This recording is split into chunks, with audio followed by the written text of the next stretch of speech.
کا چیلا ہے۔ ایسی عورتیں جو لوگوں کو شیطانی کام کی طرف راغب کرتی ہیں ان پر اللہ کی لعنت ہے۔ عورتیں چاہے بیاہ شادی میں جائیں، چاہے جلسہ جلوس میں جائیں، پیر صاحب سے ملنے جائیں، امام صاحب سے ملنے جائیں، ان کو پردے میں رہنا ضروری ہے۔ پردے کا ایک مفہوم تو وہ ہے جو ہمارے علاقوں میں ہوتا ہے، یعنی عورتیں نقاب کے ساتھ عام طور سے نکلتی ہیں۔ اگر نقاب نہیں بھی استعمال کیا تو سر کا کوئی حصہ لوگوں کے سامنے کھلا ہونا ناجائز اور حرام اور گناہ ہے۔ کان کا حصہ بھی ان کے لیے کھلا رہنا گناہ ہے۔ رخساروں کا کھلا رہنا بھی گناہ ہے۔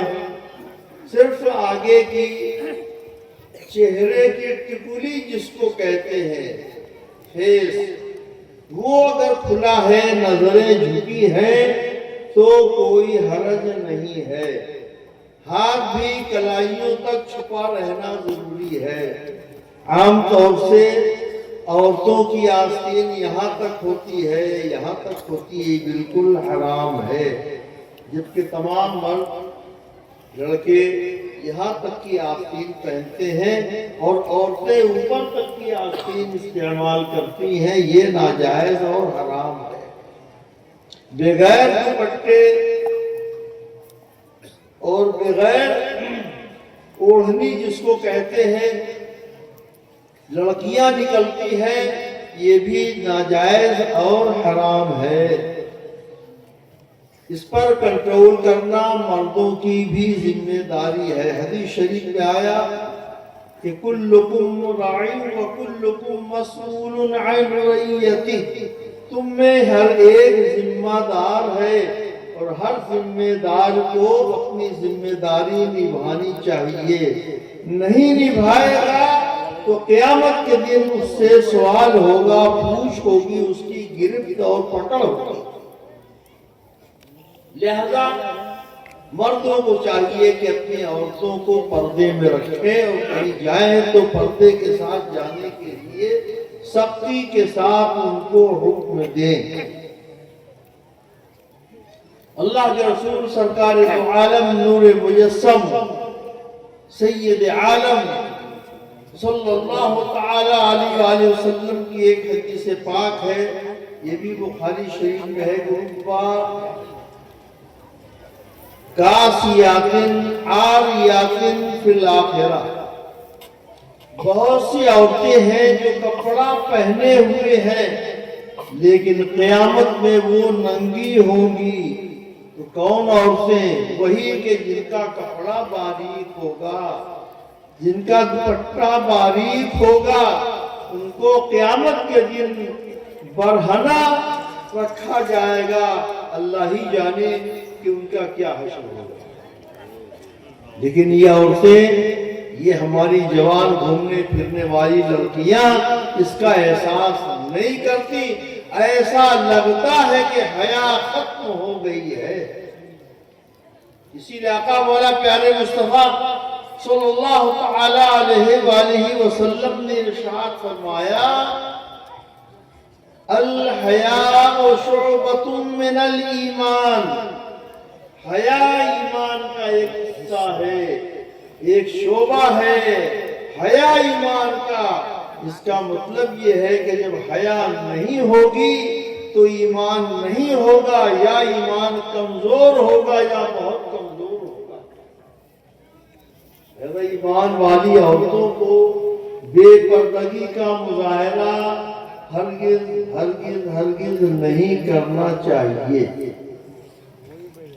اللہ کے رسول سرکار دو عالم صلی اللہ تعالی علیہ وآلہ وسلم کے بارے میں حدیث شریف میں آیا ہے کہ وہ عورتوں سے اگر بیعت لیتے تو زبانی لیتے۔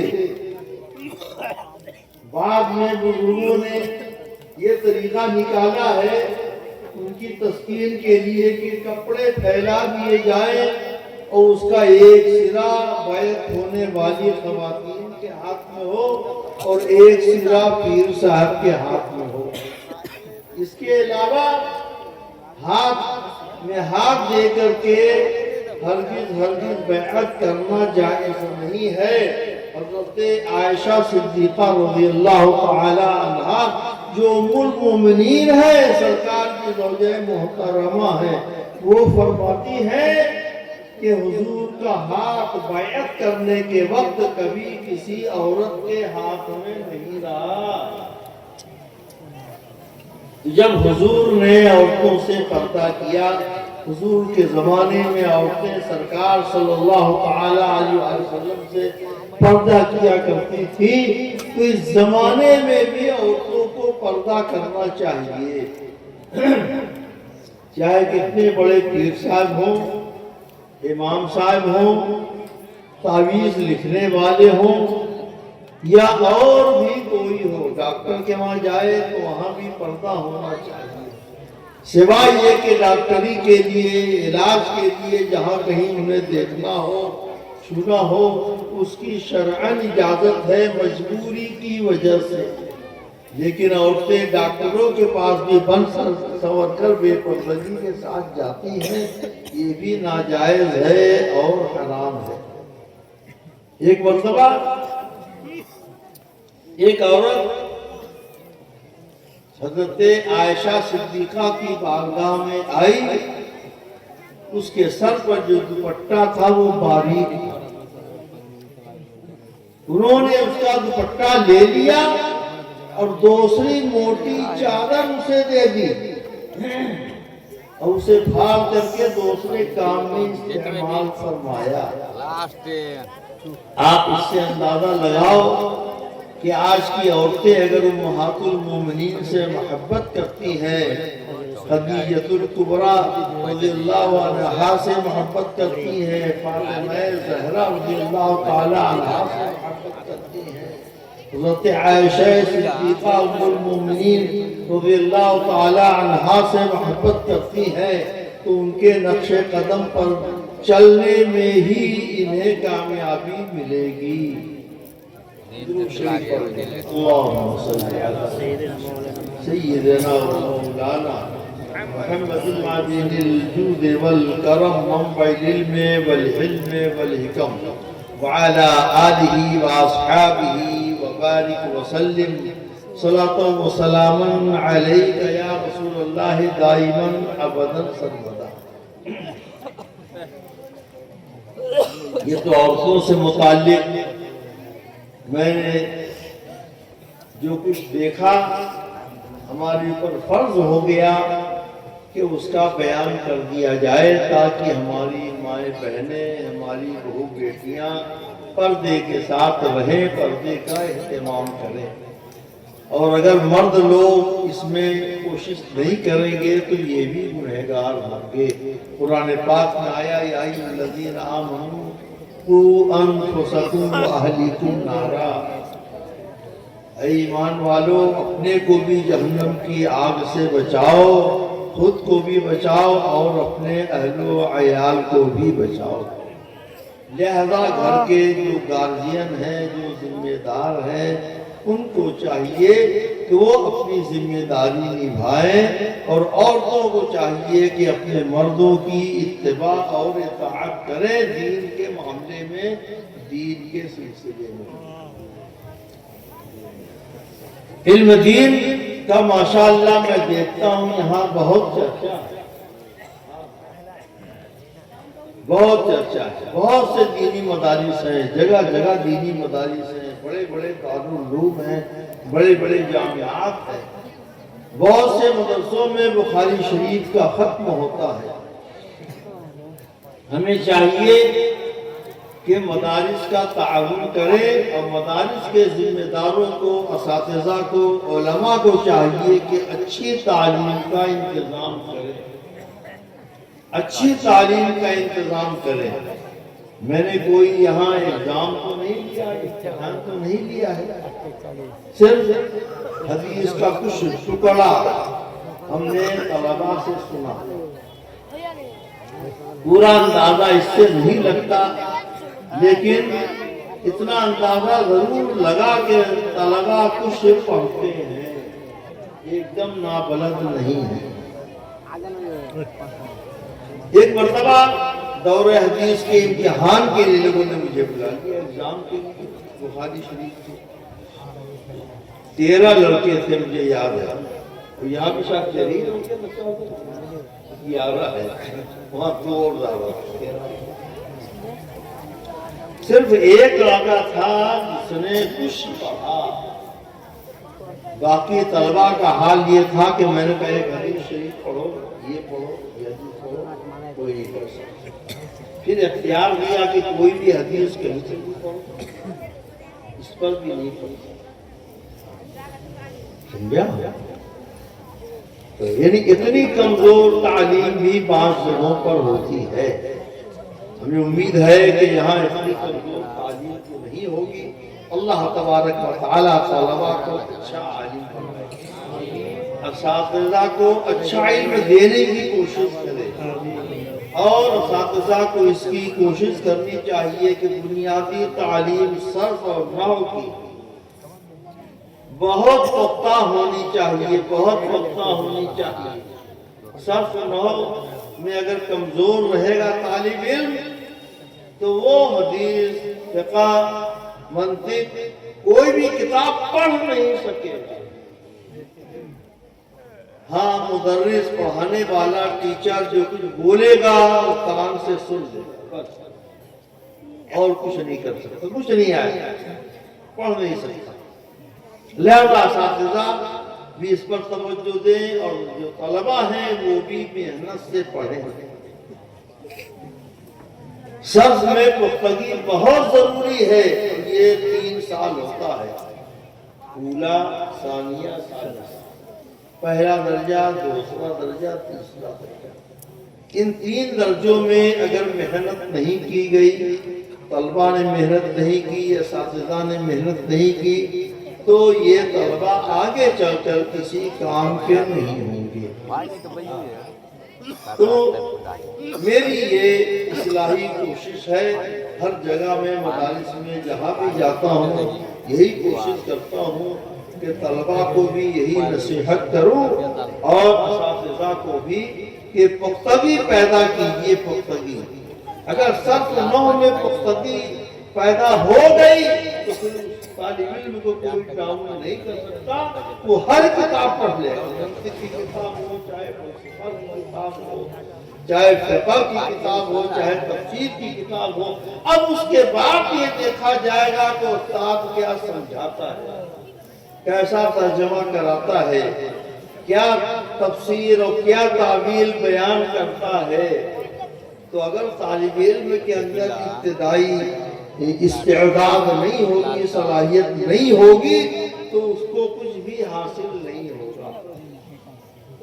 آپ لوگوں نے مدرسے کا تعاون کیا، مدرسے نے ترقی کی، دور حدیث تک طلباء پہنچے ماشاءاللہ، اور پھر یہ فارغ ہو کر کے دین کا کام کرے گا۔ کوئی مفتی بنے گا، کچھ محنت کرنی پڑے گا، ہر مولوی، ہر عالم مفتی نہیں ہوگا، کوئی اس میں مقدم بھی بنے گا، اس کے لیے بہت محنت کرنی پڑتی ہے۔ کوئی منطقی ہوگا، کوئی فلسفی ہوگا، کچھ نہیں ہوگا تو کئی ابتدائی درجات پڑھانے والا ٹیچر ہوگا، کچھ نہیں ہوگا تو کسی مسجد کا امام ہوگا، دین کی باتیں سنانے بتانے والا ہوگا، تو سب کا ثواب آپ لوگوں کو ملے گا۔ حدیث شریف میں آیا ہے دالو علی الخیر کفاعلہ، جو نیکی کا راستہ بتاتا ہے، نیکی کے راستے پر کسی کو چلاتا ہے، نیکی کے راستے میں کسی کی مدد کرتا ہے، تو چلنے والے کو جو ثواب ملتا ہے وہی ثواب اسے بھی ملے گا۔ اور حدیث شریف میں آیا ہے کہ اس چلنے والے کے ثواب میں کچھ کمی نہیں ہوگی، جتنا ثواب اس کو ملے گا وہی اتنا ثواب تعلم کرنے والے کو بھی ملے گا، رہنمائی کرنے والے کو، راستہ بتانے والے کو بھی ملے گا۔ اللہ تبارک و تعالی قرآن پاک میں ارشاد فرماتا ہے ان اللہ وملائکتہ یصلون علی النبی یا ایھا الذین آمنوا صلوا علیہ وسلموا تسلیما. درود شریف پڑھیں.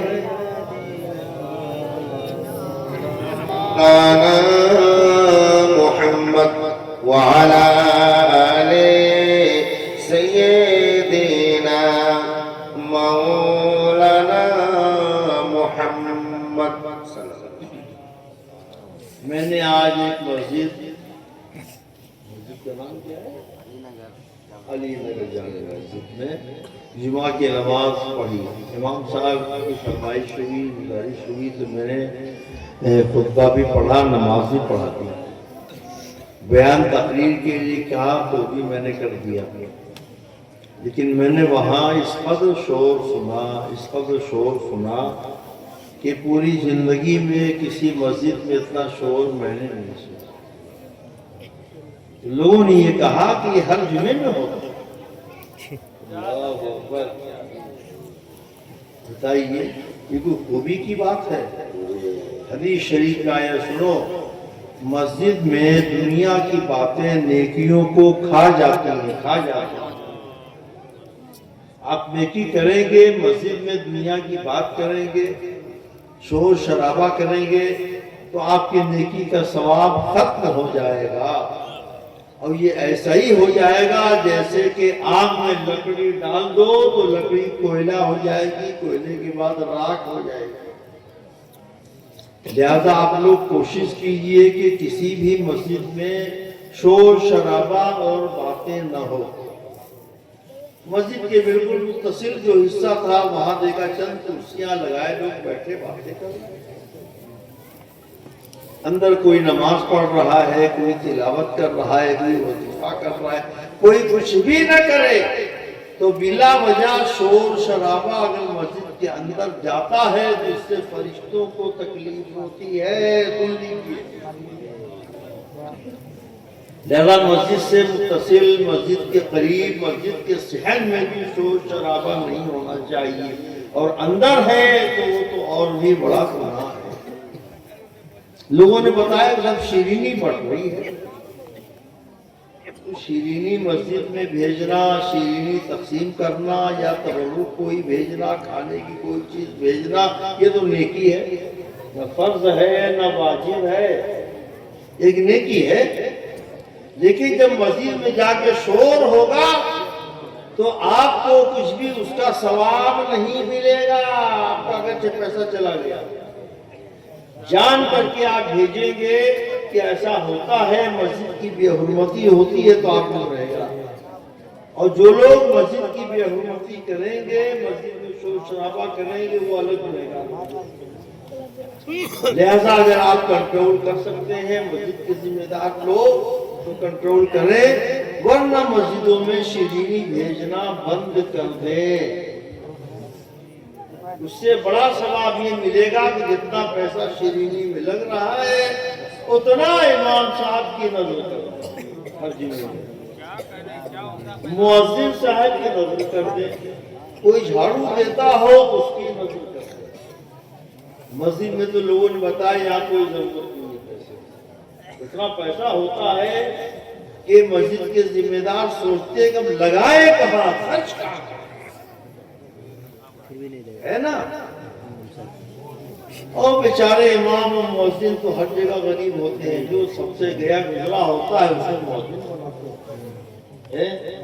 اس کے بعد تھوڑا موڑا علم جس کے پاس ہوتا ہے اسے امام بناتے ہیں. امام اچھا رکھیے, شاندار عالم ہو, مطالعہ ہو فقہ کا, مسائل جانتا ہو, امر بالمعروف نہیں انل منکر کا اس کے اندر جذبہ ہو, ایسے کوئی امام.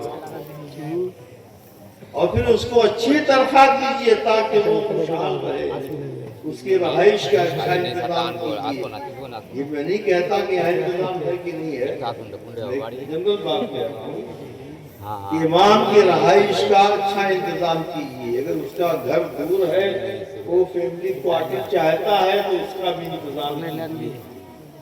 یہ مجھے دیکھ کر، سن کر، جان کر بہت خوشی ہوئی کہ یہاں لوگ مسجدوں کا بہت اچھا تعاون کرتے ہیں۔ ہمارے وہاں مسجدوں کے لیے کوشش کرنی پڑتی ہے، زور دینا پڑتا ہے، گھر گھر جانا پڑتا ہے، تب مسجد کے لیے چندہ ہو پاتا ہے۔ لیکن یہاں لوگ بغیر کہیں جائے ہوئے مسجد کا تعاون کرتے ہیں۔ تو یہ جو مسجد میں شیرینی لے جاتے ہیں یا تو کنٹرول کریں، شور نہ ہو، ورنہ یہ لے کر کے جانا جائز نہیں ہے۔ ہاں وہ پیسہ اور کسی فقیر کو دے دے، امامی کو نہ دے، کسی اور فقیر کو دے دے۔ کوئی عالم بہت تھوڑی تنخواہ میں کہیں دین کا کام کر رہا ہے، کسی مکتب میں پڑھا رہا ہے، اس کو دے دے۔ عالم کی مدد کرنا یہ بہت بڑے ثواب کا کام ہے، کیونکہ عالم بڑا ہو یا چھوٹا دین کا کام کرتا ہے، دین کا کام کرتا ہے۔ اپنے بچوں کو ایسے مدرسے میں پڑھائیے کہ جہاں بچوں کو قرآن پاک تجوید کے ساتھ صحیح پڑھایا جاتا ہو۔ یہ نہیں معلوم کہ یہاں کی تعلیم کا کیا معیار ہے، لیکن میں بول رہا ہوں اس پر دھیان دیں، مدرسے والے بھی اور آپ لوگ۔ جس مدرسے میں تجوید کے ساتھ یعنی صحیح قرآن شریف پڑھایا جاتا ہو وہاں اپنے بچوں کو بھیجیے، کیونکہ اگر غلط قرآن شریف پڑھا جائے گا تو پڑھنے کا ثواب کیا ملے گا؟ الٹے عذاب ہوگا۔ اس کو اچھی طرح یاد رکھیے۔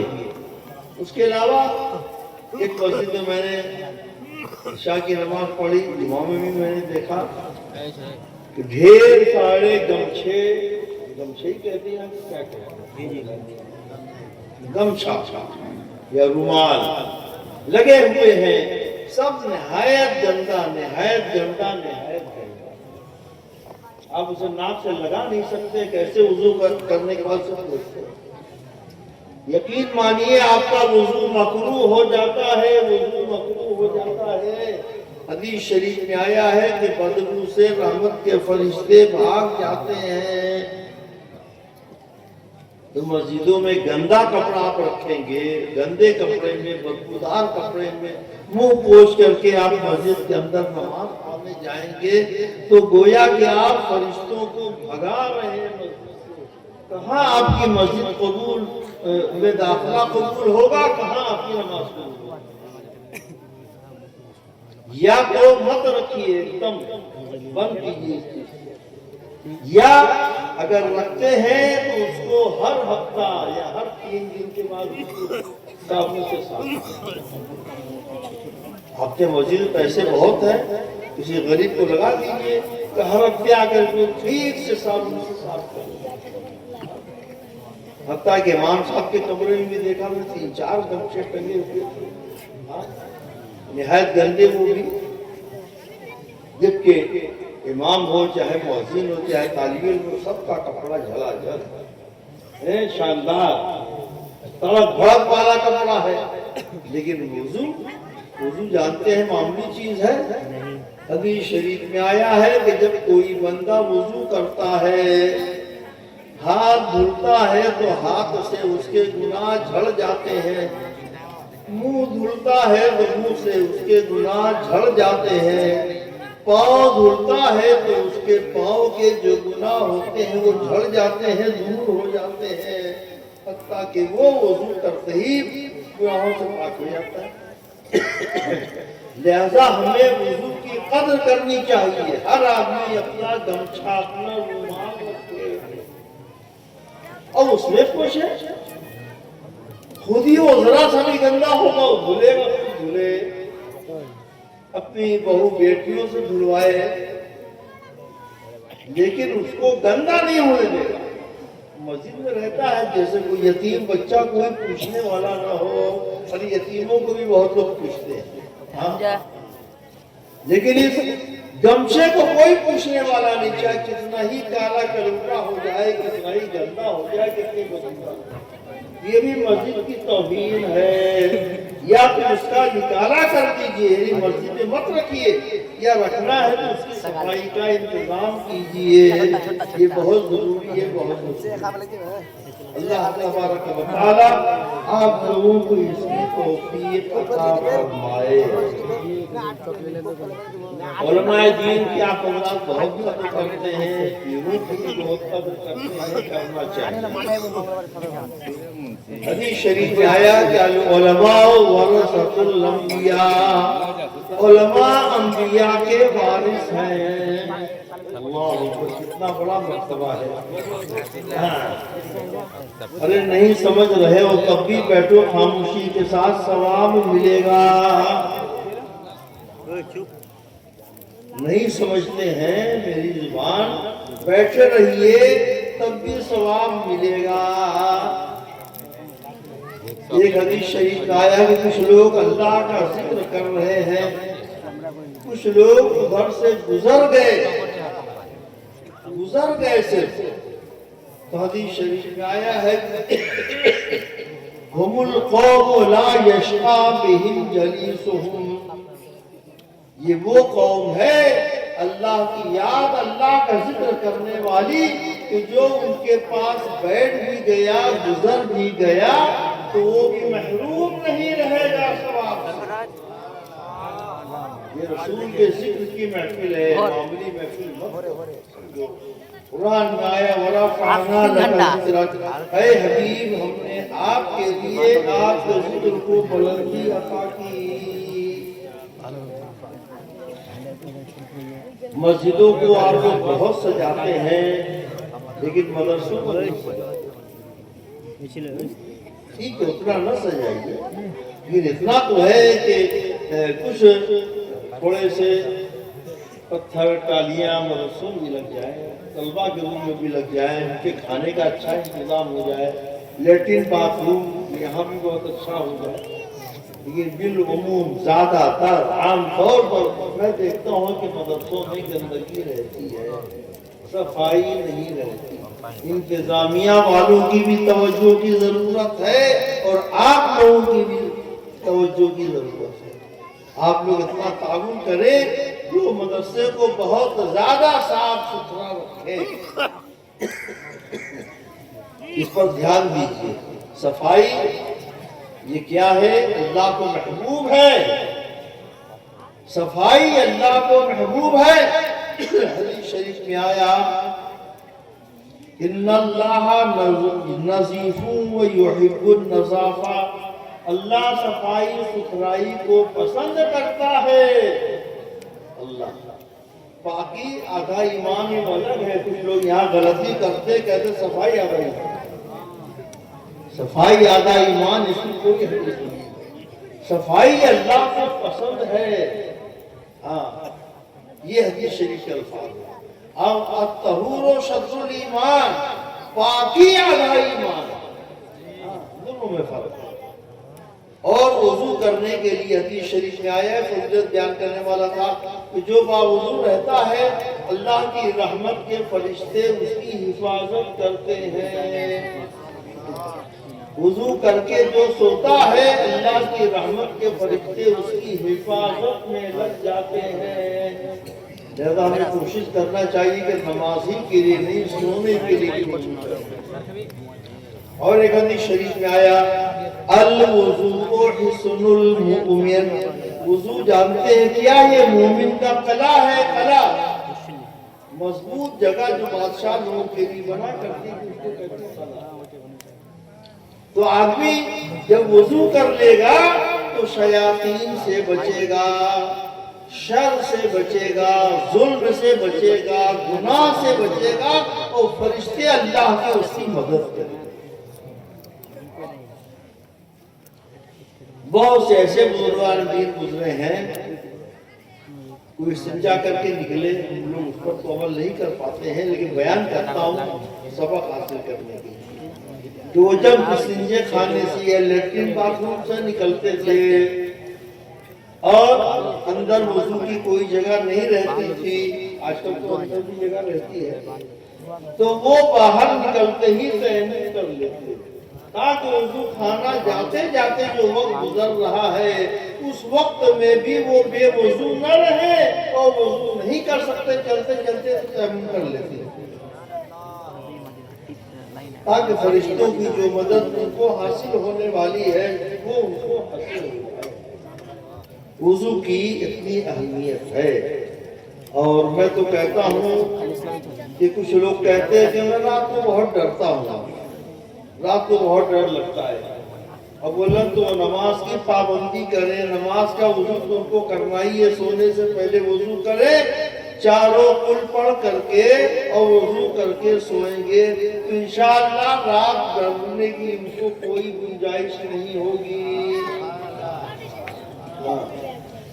اس علاج کو یاد رکھیے، یہ بہت بڑا تعبیر ہے، اور حدیث شریف میں آیا ہے دونوں وضو کر کے سونے کے لیے بھی، یہاں تک آیا ہے کہ جو وضو کر کے سویا اسی رات اس کا انتقال ہو گیا، مر گیا، تو اس کا حشر شہداء میں ہوگا، شہیدوں میں ہوگا۔ سمجھا؟ جلسے جلوس میں اس طرح کی باتیں کم بتائی جاتی ہیں، تو یہ نہیں کہہ سکتا کہ نہیں بتائی جاتی، لیکن اس کو یاد رکھیے، خاص طور سے ان کے اوپر شبہ ہے کہ کسی نے کچھ کر دیا ہے، بھوت ہے، پرید ہے، جن ہے، جنات ہے، معلوم نہیں کس نے کیا کر دیا ہے، وہ ہر وقت باوضو رہے، باوضو سوئے، تو انشاءاللہ ان کا جنات خود ہی بھاگ جائے گا۔ ہاں، یہ علاج یاد رکھیے، یہ تعبیر یاد رکھیے۔ اللہ تبارک و تعالی ہمیں اور آپ کو ان کلمات پر عمل کرنے کی توفیق عطا فرمائے، اور ایک عقیدے کی پختگی درستگی کے لیے اس زمانے میں اللہ تبارک و تعالی نے جیسے ہر زمانے میں اپنے محبوبوں کو چنا ہے، اسی زمانے میں غوث پاک کو چنا، کسی زمانے میں خواجہ غریب نواز کو چنا، کسی زمانے میں علامہ رحمت نبی کو چنا، حضرت مخدوم پاک کو چنا، مخدوم بہاری بھی ہے، مخدوم کچھوٹی بھی ہے، وغیرہ وغیرہ۔ تو 14ویں صدی میں اللہ تبارک و تعالی نے اعلیٰ حضرت کو چنا، اعلیٰ حضرت امام مولانا احمد رضا خان فاضل بریلوی رضی اللہ تعالیٰ عنہ کو چن لیا۔ اللہ جس کو جو مرتبہ دینا چاہے کوئی روک نہیں سکتا ہے۔ ذَلِكَ فَضْلُ اللَّهِ يُؤْتِيهِ مَن يَشَاءُ۔ بندوں میں اللہ کے کچھ بندوں کی مقبولیت یہ اللہ کا فضل خاص ہوتا ہے، وہ جس کو چاہے دیتا ہے۔ کوئی لاکھ چڑھے، لاکھ حسد کرے، لاکھ جلے، لیکن اس کا مرتبہ گھٹتا نہیں ہے۔ غوث پاک کے بارے میں اعلیٰ حضرت سے کہا تو گھٹائے سے کسی کے نہ گھٹا ہے نہ گھٹے، جب بڑھائے تجھے اللہ تعالی۔ غوث پاک کے بارے میں میں کہتا ہوں اعلیٰ حضرت کو دیکھو، ان کے زمانے میں ان کا مقام و مرتبہ اتنا اجاگر نہیں ہوا تھا جتنا کہ آج پوری دنیا میں اعلیٰ حضرت کا نام روشن ہے۔ کیوں؟ وجہ کیا ہے؟ صرف اس لیے نہیں کہ اعلیٰ حضرت نے بتاؤ رضویہ لکھ لی، بتاؤ رضویہ بھی لکھ دینا کچھ کم احسان ہے، بہت بڑا احسان ہے۔ آج علماء دین کے مسائل اس سے دیکھ کر دوسروں کو بیان کرتے ہیں، ہر دارالفتہ میں بتاؤ رضویہ رکھی ہوئی ہے۔ بتاؤ رضویہ ایسی کتاب ہے کہ جو مسائل اس میں نہیں لکھے ہیں تو ایسے اصول لکھے ہیں کہ آج بھی جو مسئلہ درپیش ہوتا ہے بتاؤ رضویہ میں ڈھونڈ نکالتے ہیں، وہ نہیں ملتا ہے تو اس کی مزید ملتی ہے۔ وہ جیسا کوئی مسئلہ مل جاتا ہے تو اعلیٰ حضرت کا بہت بڑا احسان ہے کہ دین و شریعت کے معاملے میں انہوں نے رہنمائی کی ہے، اور سب سے بڑی رہنمائی یہ کہ ہمیں بدعقیدگی سے بچایا، ہمیں گمراہی سے بچایا، ہمیں وہابیت سے بچایا، ہمیں رافضیت سے بچایا، ہمیں دیوبندیت سے بچایا، ہمیں گستاخان رسول سے بچایا۔ یہ سب سے بڑا اللہ کا احسان ہے امت پر کہ اعلیٰ حضرت کو دیا، اور اعلیٰ حضرت کا بڑا احسان یہ ہے کہ انہوں نے ہمارے ایمان کو بچایا۔ ایمان سب سے قیمتی چیز ہے، ایمان سب سے قیمتی چیز ہے۔ اگر ایمان چلا گیا تو کچھ بھی، آپ رات بھر نماز پڑھتے ہیں، سال بھر روزہ رکھتے رہیے، ایمان نہیں ہے، آدمی بدعقیدہ ہے، تو پھر ان چیزوں کا اسے کچھ بھی ثواب نہیں ملے گا۔ تو پیارے اسلامی بھائیوں، اعلیٰ حضرت کے دامن کو تھامے رہیے، ان کے ہی مسلک پر۔ ان کا مسلک کوئی نیا دین، نیا مذہب نہیں ہے، ان کی کتابوں میں جو دین و شریعت کی باتیں ہیں وہی ان کا مسلک ہے، اور ساری باتیں دلائل کے ساتھ ہیں، قرآن کی آیتیں ہیں اور حدیث پاک کے حوالے ہیں۔ تو اللہ تبارک و تعالی ہمیں اور آپ کو سب کو اعلیٰ حضرت کے مذہب پر، اعلیٰ حضرت کے مسلک پر قائم رکھے، اور ان کی رہنمائی کے صدقے میں ہمارے ایمان کو محفوظ رکھے۔ وآخر دعوانا ان الحمدللہ رب العالمین۔ غالباً اب دستار بندی کا وقت آ گیا ہے۔